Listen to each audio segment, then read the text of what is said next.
So I've got a cool little story back from 1992. I was dating the love of my life, a girl named Iris Edis, and we were very much in love. And she lived in Sanger, I lived in Fresno, and I quickly started living at her house. Her mom and dad didn't speak English. She had a brother and a sister and a little baby brother. And we started going. We just both finished high school when we started dating, and we started going to Reedley College together.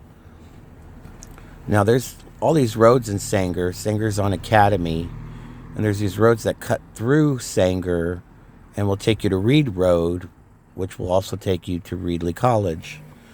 And we used to have fun exploring all these different roads that would take you there. And a lot of times we would just go out at night. We'd be bored.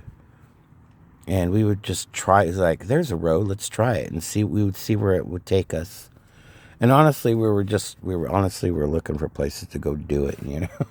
That's what we were doing, if you want to be honest. But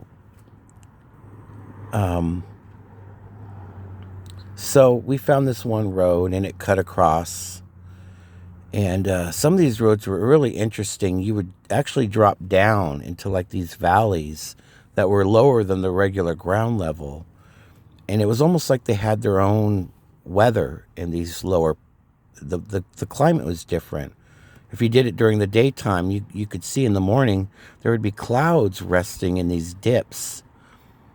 And you would go down a hill, and you would all go through the clouds, and you were under the clouds. And you were like in a different environment. And they would, because these environments were cooler, they would grow different things there. And I used to see all these vines growing, and I thought it was grapes, and it wasn't grapes. It was kiwis. I didn't know we grew kiwis in California, but we do. And for whatever reason, the climate in these lower areas was suited for growing kiwis. And every now and then you would cross a bridge. These beautiful old bridges that crossed over these offshoots of the Kings River that brought irrigation to these little valleys. And the bridges were made of thick timbers, and they painted them white. So they were very easy to see. But one night we were out looking for new roads, and we were coming to this bridge. And there was a lady on the bridge, and she was dressed all in white. And she was crying. Do you see where I'm going with this? But she was crying, and Iris freaked out. She's like, "Oh, you got to stop. She's all, turn the car around. And I'm like, why? What was going on? What's going on? And I'm looking at this lady in white, and she's crying. She's looking over the edge of the bridge into the water. And she's all, turn around. And we flipped, and I turned around, and we headed back to Sanger. And we got home, and I was like, what's going on? And she came into the house. Her mom was in the kitchen, and her stepdad and her brother and sister were in the living room. And she started, her mom didn't speak English, or her stepdad. And so she's like, Ma, and she started, and her mom's like, oh, no. And she's like, yeah. And they went on, and the brother and sister's like, you saw her? And they're like, yeah, we just saw her, And I was like, what the fuck is going on, So we got into Iris's room, and I was like, what is this all about? And she goes, that was the La Llorona. And I was like, who's that? She's all, that's the lady in white.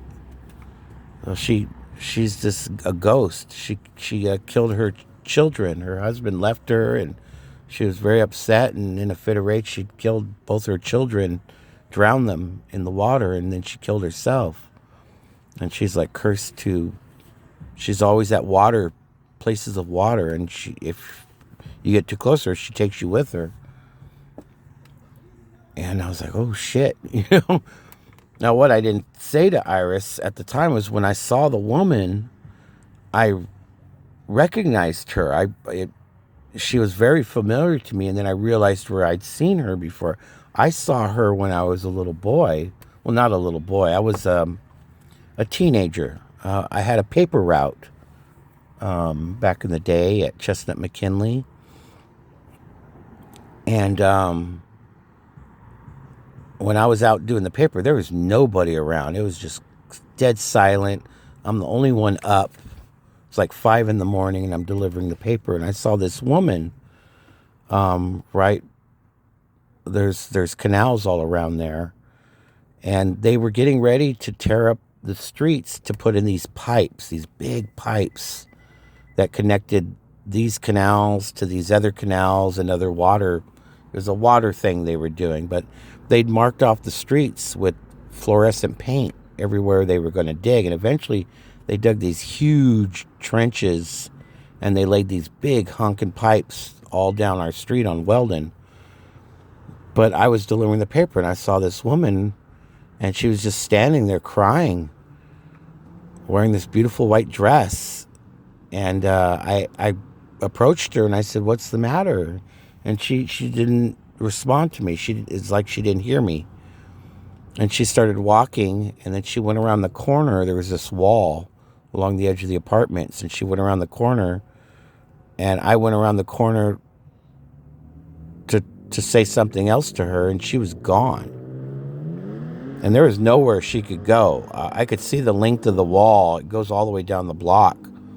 There was nobody there.